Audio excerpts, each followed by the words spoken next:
Hello everybody, it's Netgear57, your virtual car friend. Today we are wearing a DW 5600 TGA, the Lightning model. And what we're going to talk about today, somebody on the Discord posted a link to this That Dude in Blue video, and it was titled, The 240SX Should Not Be a Collector Car. Now, off top, I don't watch That Dude in Blue, so I don't know what his videos are usually about, but immediately I'm like, okay, well that's a fucking stupid video. I ended up watching it, and I mean, big surprise, it turned out to be a stupid fucking video. I guess he made the title for shock value, I don't know, clickbait. So basically, the entire video is just him talking about the 240 and why it's good. And then he's like, he's driving one and he's talking about how much he likes it. So it's like, what the fuck are you even saying? Basically, I'm watching the video and I'm like, what? So this is the cold, hard truth of why the 240SX is, in fact, a collector car.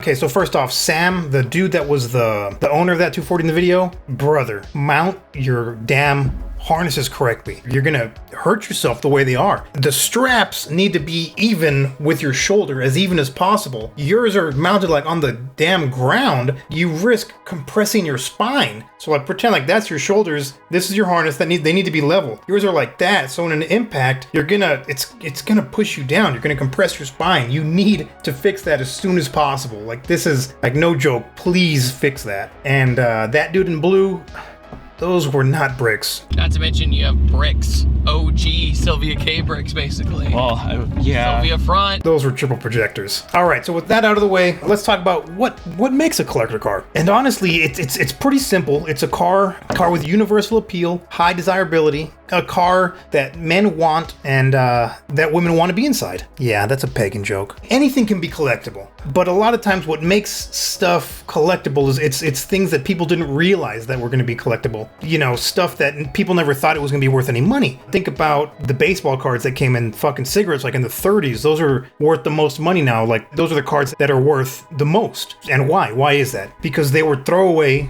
worthless baseball cards that came in a pack of cigarettes. Everyone threw them away. No one thought to save them. They were all trashed. And that's what makes them rare, and that's what makes them valuable. I don't give a about baseball cards. I'm not going to spend that kind of money on a baseball card, but that's what people want. That's what baseball card collectors go for. I remember, talking to my dad about the cars he had. My dad had a lot of good stuff. He had a 67 GTO. He had a couple 69 Z28 Camaros, big block Corvette, small block Corvettes, big block Nova. A lot of highly desirable stuff that would be worth a fucking fortune today if he had all those cars. And I remember asking him, why'd you sell all those cars? You had all these sick fucking cars. Why'd you sell them? And he told me, well, son, I never thought they'd be worth anything. And that's just the fact of the matter. You never think that this car that is just kind of a throwaway car to you is going to be worth anything. Come to find out 10, 15, 20, 30 years down the road, it's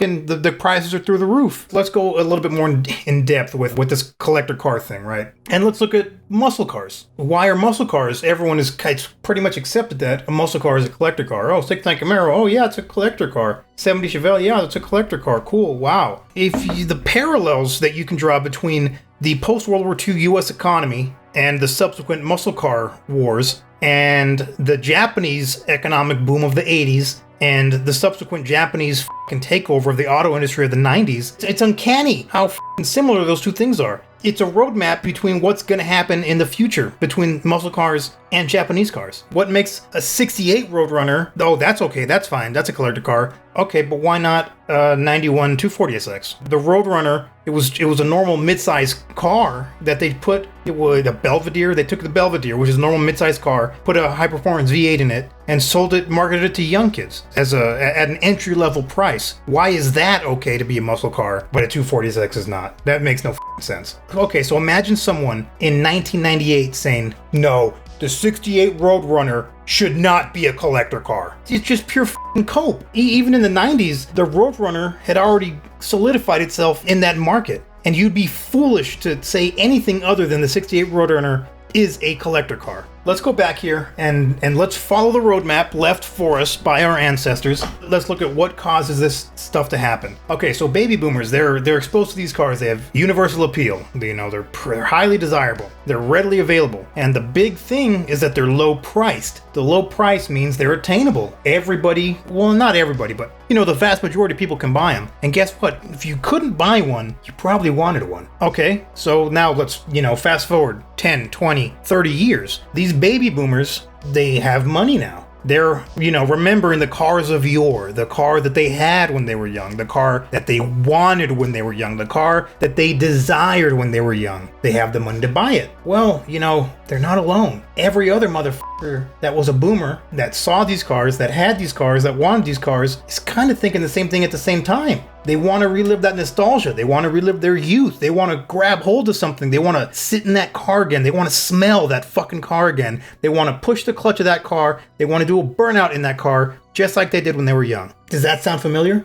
I mean, I'm not an expert, but I've been lucky enough to spend my entire life around cars, and I've been blessed to have stood on the shoulders of giants that passed their automotive knowledge on to me, whether it be selling, fixing, whatever. It's a bunch of small puzzle pieces of this automotive knowledge that have, you know, I've been handed down to me. That's kind of the lens that I'm looking through all this on. I witnessed the hot rod boom. I witnessed the muscle car boom. And in the early 2000s, I saw the same kind of events were taking place right before my eyes. And even then I knew Japanese cars, that's gonna be the next boom. It was happening right before my eyes and I recognized it. And I remember I used to tell people, you know, I had an S13 at the time, and I'd say, you know, these cars, these are gonna be the next collector cars. They're gonna be like muscle cars in the future. And people say, no, you're crazy. And it's kind of prophetic now that it's come to pass. It's still in its infancy, but the neoclassic revolution is squarely upon us. And the cars that Gen X or millennials had, or the cars they wanted,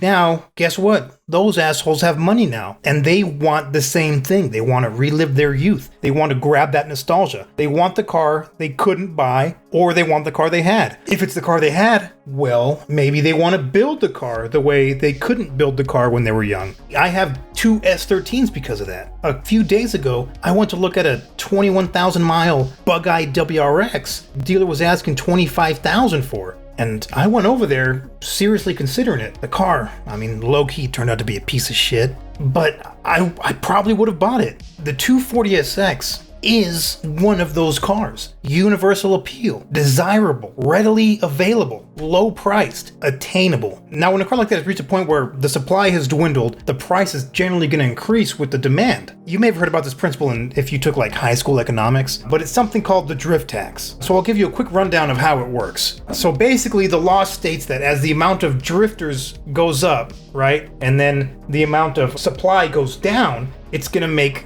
the price increase. So high demand, low supply is going to be a high price. Low demand and a high supply, that's going to be a low price. Now you can sit all day long and pout about the prices of S13s, but at the end of the day, they were only produced in the US from like 89 to 93.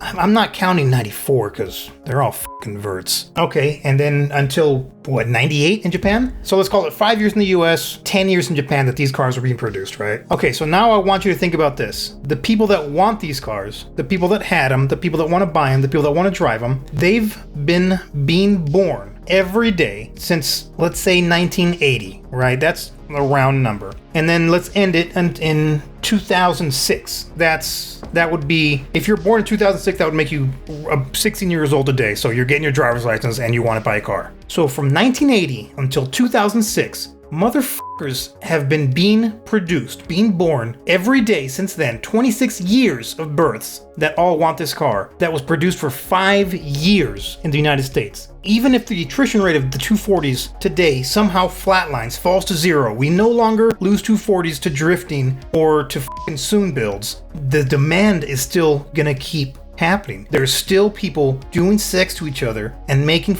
boys that want 240s. I really don't have to spell out what the outcome of that scenario is. So, in conclusion, that dude in blue, you are completely and utterly incorrect. And the only argument you made about the 240SX shouldn't be a collector car is, it's expensive. The rest of the video you spent singing its praises, talking about how good it is. And that's why every fucking one else wants one. That's why it's desired. That's why people want it.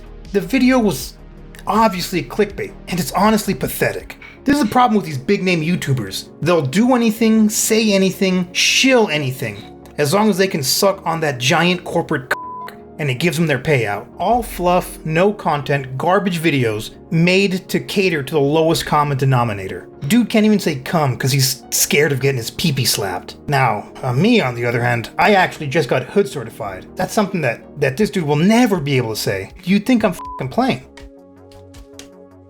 Here's my hood cert right here. Trill recognized Trill. And brother, I don't know who the f*** you are. Alright, thanks for watching, guys. Let me know down below who was correct in this epic rap battle. Is it your virtual car friend, Netgear57, or some nobody named ThatDudeinBlue? Follow us on Instagram, join the discussion on Discord, links down below, and remember, do better.